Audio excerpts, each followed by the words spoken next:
आपने जो तर्क संगत बातें बताई हैं सभी प्रशंसनीय हैं, परंतु श्राद्ध में कुत्ते और कोए को जो मांस की व्यवस्था करनी चाहिए कुछ उचित नहीं लगती।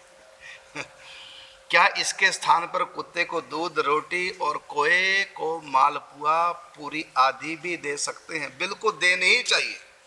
ये व्यवस्था वर्तमान की नहीं है, ये व्यवस्था सतयुग त्रेता युग की थी, जब इस धरती पर अन्न बहुत कम होता था, फल ही फल होते थे, जन बहुत कम थे, वन ही वन थे।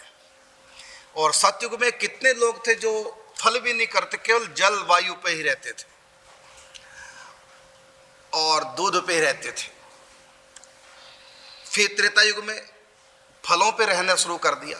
द्वापर युग में ये अन्न तो द्वापर युग में आया, इससे पहले अन्न नहीं होता था, बहुत कम, वो भी कि विशेष उत्सव के लिए अन्न बनता था, नहीं तो फलों पे गुजारा हो जाता था। और शरीर इतने तंदुरुस्त थे, इसलिए कहा कि सतयुग में हवा में प्राण, त्रेता युग में जल में प्राण, द्वापर युग में प्राण है फल में, और कलयुग में प्राण है अन्न में।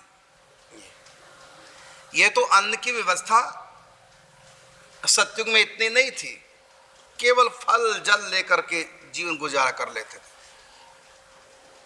ये द्वापर युग तक चली।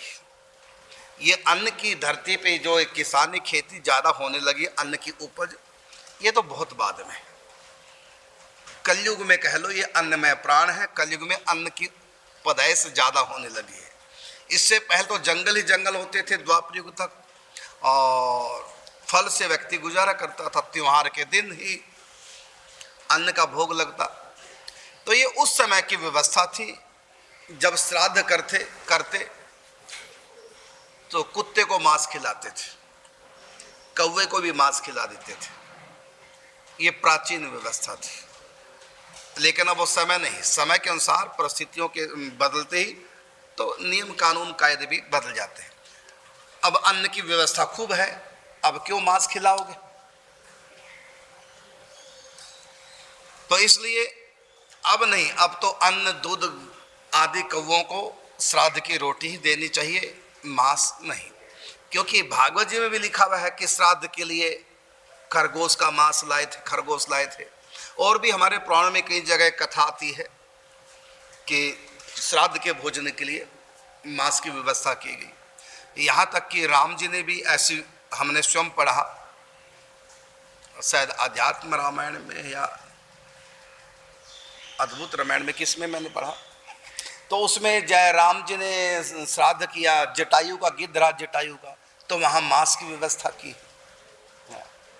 लेकिन वो अपने खाने के लिए नहीं, क्योंकि जटायु आमिष भोजी था, गिद्धराज, गिद्ध तो मांस ही खाते हैं, तो इसलिए गिद्ध का जो है श्राद्ध मांस से किया। और किसको खिलाया मांस? और गिद्धों को। लेकिन अब नहीं, अब अन्न इस कलयुग में खूब है, कोई कमी नहीं, अब ये सब चीजें नहीं होनी चाहिए। तो वर्तमान में श्राद्ध में हम कुत्ते को भी मांस न खिलाएं। मास्टर, मैं एक बात इसमें कहना चाहता हूँ। हाँ बिल्कुल। सर्वप्रथम आपके चरणों में साष्टांग दंडवत प्रणाम। ये जो प्रश्न पहले आया था, जो खरगोश को खिलाया गया भागवत में, तब इसकी सारी व्याख्या हुई थी। तो उसी समय ये बात पूरा खोल दिया गया था, पूरा बता दिया गया था। इन्होंने पूरा नहीं सुना। जी, तो वही मैं उनको उसको ध्यान करना चाहता हूँ, जो आप पहले उसको पूर्ण सुनिए या फिर से मैं उसको दोबारा कहना चाहता हूँ। वो क्षत्रिय थे और राजा के पुत्र थे, यानी राजकुमार थे वो। और राजकुमार के लिए शिकार करना आवश्यक है। और शिकार क्यों किया जाता है इसका रहस्य पहले पूरा खोल चुके हैं। जो व्यक्ति, जो ऐसे जानवर थे जो खूंखार होते थे, ऐसे आदमखोर होते थे, और जिनको वध करना आवश्यक ही था, कई प्रकार से वध करना आवश्यक था। तो जो वध के लायक ही थे, उन्हीं का मांस जो है उनको श्राद्ध में किया जाता था, न कि जो निरपराध जानवर को। बिल्कुल, ठीक है ना। तो इस प्रकार से आप इसको, हो सके तो आप इस प्रसंग को एक बार पूर्ण रूप से ठीक से सुने तो आपको समझ में आ जाएगा कि कोई निरपराध जीव को नहीं मारा जाता था। जो वास्तव में जिनका वध आवश्यक था, तो उनको वध करना, तो फिर उस मांस का क्या करे? तो श्राद्ध में जो अपने कौवे होते हैं और कुत्ते, तो उनको दे दो, तो अपना दोनों अच्छा रहेगा। फिर पालतू जो सिंह होते थे जी, चिड़ियाघरों में जैसे आजकल सिंह है तो वहाँ घास थोड़ी खाएंगे सिंह। जी जी जी बिल्कुल। तो आज भी जाए, अब पीछे हमने सुना था कि मोदी जी कहीं से सिंह मंगवाए। अब सिंह जो मोदी जी ने मंगाए हैं वो कोई घास थोड़ी खाएंगे, उनको भी मांस ही देना पड़ेगा।